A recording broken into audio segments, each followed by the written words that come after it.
Здравейте! Вчера много българи празнуваха. Всички българи празнуваха 24 май, като знаете. И ние искаме да ви го честим.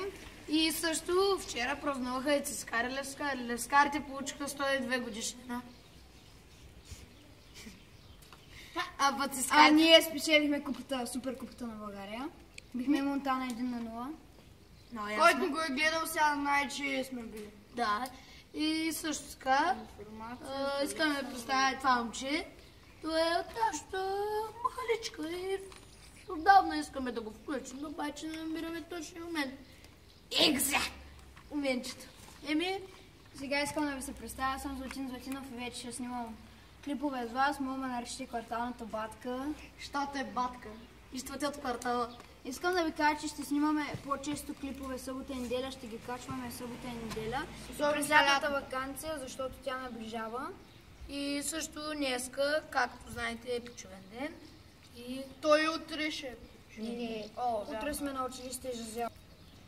И както вече казахме, или сме казали, да знам, заради матурите на големите почувахме толкова много време. И утре се завръщаме на училище. Останаха още 4 дена за четвъртокласниците. Петокласниците имат първите 15 дена. Ще учат до 15 дни. Садвай. А ние имаме малко. Утре ни е долу в коментарите мога да казвате какви клипове искате да снимаме.